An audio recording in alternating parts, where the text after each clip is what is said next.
Welcome to Inside the Program, presented by Academy Sports and Outdoors. I'm Joe Cook, got Eric Naleen. We are less than 10 days away from the season. Texas has one more little tune-up on Saturday, but we've got the latest team notes as they've been getting ready this week to take on the Buckeyes, introducing some Ohio State as they finish up some important preseason battles. So make sure you like this video. Make sure you subscribe to the channel. And, of course, go to that first link in our description. Subscribe to InsideTexas.com. You can find the best Texas inside info, recruiting intel, and the best Longhorns community, all for $1. In addition, we'll throw in a full year of access to The Athletic. You'll get all the benefits that brings as well. So, great deal. First link in our description. Another link in our description is Paul Wadlington's Thinking Texas Football. Every position, every player, every opponent, every SEC team, the landscape of college football, and then a look at the 2025 class. Some players making contributions already. Eric, you wrote that. Should be a lot of fun to map that out. And then, of course, have to talk. Inside Texas is 40 years old. And so we will be celebrating next week, game week, with 3 happy hours in Houston, Dallas, and Austin. Big City Wings over in the Marquee, Tuesday, August 26th. Katy Trail Icehouse in Dallas on Wednesday, August 27th. And then the Little Woodrows on Burnet on Thursday, August 28th. The Houston and Austin ones have a happy hour from 5 to 7. Trivia right after Longhorns trivia. No trivia with the Katy Trail edition, but those always get to be pretty hopping, it sounds like, from years past, Eric. Yeah, Dallas always delivers. Now we're all getting a little bit longer, wives and kids and all that, but Houston's always tame because I always take it easy because I can come home. But tonight, this Tuesday, we won't be coming home. There'll be a hotel nearby. So I'm looking forward to it. It's always a good time. And our good friend Sam, that's probably the best sports bar within a 10-mile, 15-mile radius. And if you get to 20 miles, you're hitting another Big City Wings. So great spot for whatever you want to watch. Texas, Texans, Rockets, Astros, even some WWE action if you're in on that. But let's talk a little bit about some of the notes that you posted on Thursday morning. Just kind of the last stage team notes as they're going through their final stages of preparation, adding some Ohio State into the mix, getting ready for their mock game. And I guess let's start there really quickly. What does the mock game look like? I know Sark said some things, but what does it include? What doesn't it include?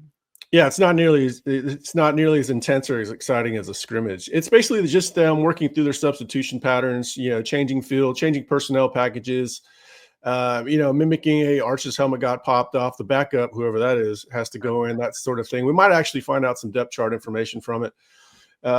It's just making sure that the whole program is on the same page. The coaches are on the same page. Everybody's communicating properly.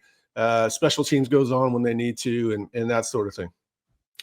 Also, you don't just show up to kick off and play. They do the whole calisthenics and stretching. It's just getting in the routine and seeing what it's like to come out of a locker room, put on the uniform, all that type of stuff. So that's what we have to look forward to coming from this weekend. But thinking about the next couple of days and looking forward to the season, you have some notes and kind of some I kind of want to call it projections, prognostications, maybe some predictions. You checked in with some sources on what they're thinking about this season. And we'll start with the question at the top. How good can this offense be this season? You are replacing a lot on the offensive line. You're bringing in some, you're elevating some guys who were depth last year to starters. But there's still a lot of confidence in what number 16 Arch Manning can do at the center of it all and what he can do with all the players that are around him. Yeah, this section was good news, bad news, but mostly good news. The bad news is that it might take them a little while to gel with so many new people playing together for the first time. Offensive line, skill players are young, outside of Trey Weisner coming back from injury. So there's just not much continuity on offense. But at some point, this offense is going to get going. It's going to make much bigger plays. The feeling is that they're going to run the ball more consistently. Just overall, the offense will be more consistent. Last year, the offense operated in fits and starts. Often hung the defense out to dry. I think it's going to be a lot more consistent this year, but it might take a little bit of time to cohere, get the offensive line working in unison, skill players on the same page with the quarterback. The quarterback is still new. He might not be directing traffic as well first week as he will be later in the season. But at some point, they feel like this team, when it goes up against an average defense, is going to totally dominate them. And I tend to believe that. But we'll see how it goes in week 1. There's a lot of variance that we could see in the first week. But overall, this offense is going to be better than last year. I feel very confident about that. And I feel that way because the sources feel that way. It feels like the whole defense is ahead of offense to start as you expect it to see. That's kind of, I don't want to say tapered off. This defense is still great, but you're seeing the offense win more and more battles than maybe they were at the beginning, and that's just an encouraging sign as that cohesion you're talking about grows. Yeah, the offense has been playing a lot better the last couple of weeks, much more mistake-free. They're not perfect. They never will be, but they're more assignment sound, less penalties. And in general, they're moving the ball better, a little more consistently. But the defense being ahead of the offense is actually a very good sign for Texas going up against Ohio State, because the Texas defense should be well ahead of Ohio State's offense. Haven't talked too much about number 16 yet, but we got to do that first. Just how dangerous is Arch with his legs? We all saw the UTSA 60-something yard carry. I'm going to write something about this for the next couple days and how often they use it. But when they use it, it seems like it'll be a real weapon. Yeah, he's, as the source said, he's, a better athlete than Colt, more dangerous runner. That size comes into play too. Now that everybody's going to hold their breath pretty much every time he takes off and runs, but that's just his nature. As a runner, he was compared to Josh Allen. Not saying he's Josh Allen, but stylistically, he's big. He moves well for his size. He's running like 21 miles an hour. That is scooting. Like I said, he could be an NFL tight end if that was his position. But, hopefully he gets down more often, gets out of bounds. But when he wants to, he's going to truck people. We saw that last year. He plays with a lot of grit, and that's kind of why that size and that toughness is kind of why he gets that Josh Allen comparison. And also, I think you're going to see that a lot during the goal line. I think Josh Allen had 15 rushing touchdowns or something absurd last year. He said the other day when he was talking to the media, every time Archie hangs up the phone, he says, "Remember, get down or get out of bounds." And that's tough to take out of these young quarterbacks. That's Archie showing that he knows exactly how his grandson is wired. And, you got to remember that toughness was part of the evaluation. It kind of slipped through the cracks because everybody focused on the last name, and it's kind of a pretty boy, frat boy sort of thing. But that dude is tough. He's tough like Sam Ehlinger was tough. And so, yeah, his grandfather knows that, and he's worried about self-preservation, and Sark is worrying about, a 16-game schedule. Arch is worried about making a big play. I'm looking it up real quick. Archie had 14 rushing touchdowns in 1969 at 4 yards per carry. So that's like, all right, get in there and go get him, kid. Like, there's some tough yardage there, and he's his grandfather. He's his grandfather in a lot of ways, but he's also his uncle. That's why I'm not sure we've really seen something like we're going to see now. How quickly is he playing with in that combination? That remains to be seen. But man, all the traits that his grandfather had and all the traits that his uncles have are there. Moving over to the other side of the ball, it's tough to be better than last year's defense. But will this defense be better in 2025? And if so, what'll make it better? Well, there's a lot of carryover from that last defense. Now, sure, you lost some really good players, impact players, NFL draft picks at a number of positions. But you're returning a whole lot. And, this source said, the standard is high that now, last year kind of broke the barrier on having a truly elite defense. The pass coverage was really, really good. Now they got to caveat that and remind that they didn't play a whole lot of great quarterbacks. But the expectations are there. The carryover is there. There's a lot of depth. There's still a lot of experience. You got to account for development. Anthony Hill is more complete than he was a year ago. Leonga Lafau's a better linebacker than he was a year ago. Derek Williams will be healthy for the whole year, we hope. And then, there shouldn't be any drop off at defensive tackle. They did such a great job with the portal. There's a lot of depth there. It's going to be the most deep D tackle room we've seen since 2022. There's a lot of positive returns for that. Each guy makes his teammate better at that position. And then we haven't even talked about the edges yet. That's probably the strength of the team. It's going to be better pass rush. Burke, I think, is going to get more consistent rush than Barron Sorrell. That room is deeper now. And Colin Simmons in year 2 is going to be, even 1.5 times Colin Simmons as a freshman. It's going to be really exciting. And, just the structure works. Like, I know that they're going to mix a lot of different things up, mix up a lot of coverages. But the fact that they figured out, like, how to get the right guys in the box and maybe when to disguise and boom, drop back into a 2-high look real quick. Yeah. Away from their normal single high stuff. Like, that seems like they have that down.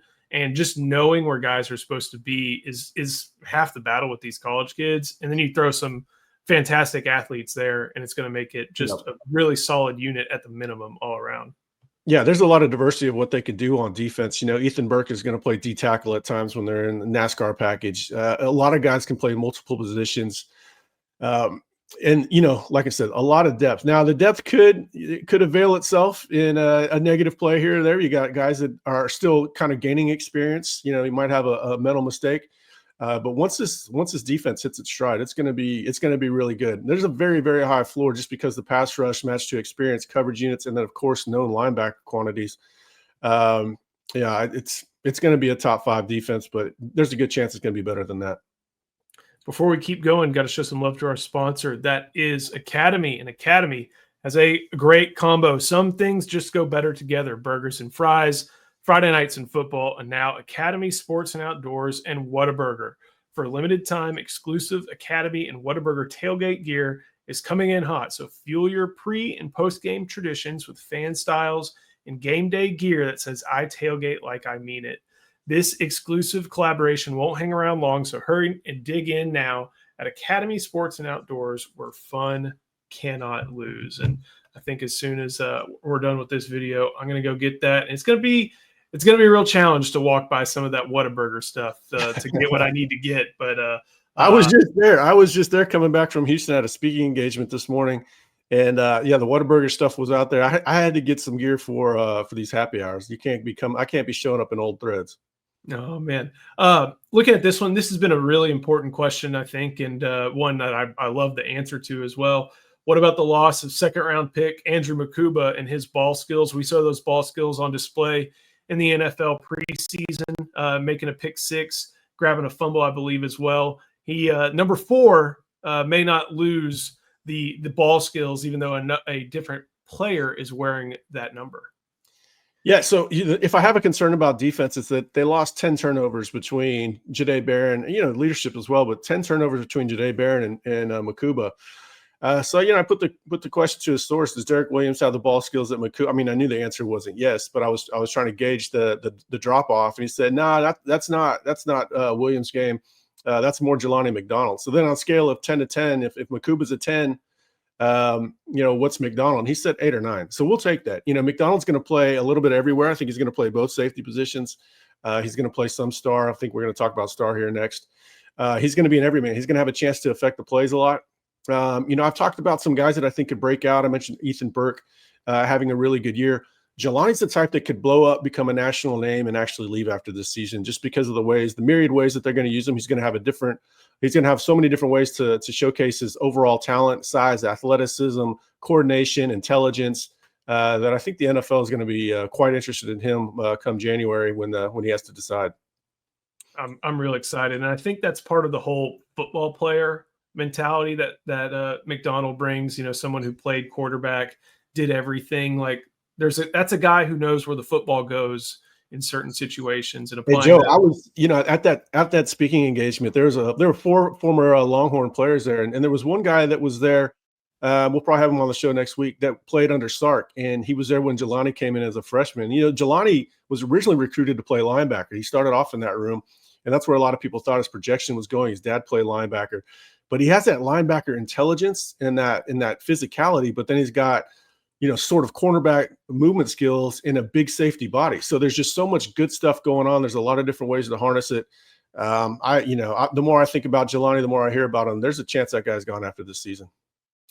Moving a little closer to the line of scrimmage, this may be a place we see Jelani McDonald. The one notable analyst that's Ian Boyd, and even this morning on Thursday, he was a little bit of, are we whistling past the graveyard? He holds that view where if you're naming a lot of guys at a position, that means there's not one guy. And maybe this would be the only spot that applies on Texas defense, but the talent that they're choosing from for this spot should assuage a lot of those concerns. Maybe not all of them, but a lot of them. Ian's premise, if you have a lot of options, you have no options. That's for Auburn's quarterback situation. I don't think that's necessarily for Texas at star. You had Steve Young and Joe Montana battling back in the day. You wouldn't say if you have two guys, you have no guys in that situation. Jelani McDonald's an NFL talent. We know that for sure. And he's going to play against certain offensive packages. Now, I will say Ian's probably justified in having some concerns about a true freshman playing there, which it looks like Grayson Littleton has a chance to do it. Of course, Wardell Mack is going to vie for snaps as well. He's a sophomore. So I'm a little bit concerned by a true freshman playing a mentally demanding position. I think there's ways that they've simplified it for him, but he's also a very sharp football player. Jalen Gilbo played there as a true freshman. It's just that Jade was so good. But when I asked how much Grayson Littleton's going to play, the source just said the coaches trust him a lot. That's about all I'll say. So I think we're going to see a lot of Grayson Littleton, and we're going to see him early in the season. Should be a lot of fun. It's going to be a tough challenge early. You got Jeremiah Smith, you got Carnell Tate, you got Brandon Ennis, you got Max Clare. Like, you're going to have some work to do and be tested right away. So he's surrounded by a lot of experience, and the kid does have some natural footballness, the physicality, and he's got a lot of twitch to him. He's going to be able to carry receivers athletically. Now, is he going to play fast? That's sort of the question. But I think athletically he belongs on that field. If they use a lot of Claire, that's not going to be too big of an issue, I don't think. We'll see. They don't have a Emeka Ibuka this year, so that might help them out a little bit. Got a lot of different faces, but that same team that Texas played in the Sugar Bowl, not the same team, the same uniform, get them back to back, going to be fun to track. And we'll be tracking that all at Inside Texas. First link in the description of this video or on the podcast, wherever you're listening. Join for $1, get a full year of access to the Athletic, but of course you get access to the Inside Texas Members Board, where you have all the latest and greatest Texas Longhorns football intel on the current team and on recruiting. So make sure you come check that out. $1. Great time to do that right now, just ahead of the season. By Paul Wadlington, Stinking Texas Football, every position, every player, every opponent. As if you were paying attention today, one of Texas' opponents named their starting quarterback. It's UTEP. It's Malachi Nelson. Let me tell you, Paul wrote about Malachi Nelson and every other team on the Longhorn schedule. So go by Thinking Texas Football. There's even some talk about guys like Grayson Littleton and other 2025 class members that Eric wrote about, in addition to a look at college football. And last but not least, come celebrate Inside Texas' 40th anniversary. We've gone from mail newsletter to magazine to website on a bunch of different networks, but we always bring the same information, and we always bring it to the same great community. We'll be celebrating with you all in Houston, Dallas, and Austin. Big City Wings on Tuesday, August 26th in Houston in the Marquee. Katy Trail Icehouse on Wednesday, August 27th in Dallas. And then Thursday, August 28th in Austin, the Little Woodrows on Burnet. Food at all those spots. Big City Wings, I think, has the number one food options on this picture of those three places, but there is food available, not just a bar, for all these different locations. So we're looking forward to seeing everybody out there, and then we'll be looking forward to the season this time next week. So Eric, thank you so much. Thank you for watching. We'll see you next time on Inside the Program, presented by Academy Sports and Outdoors.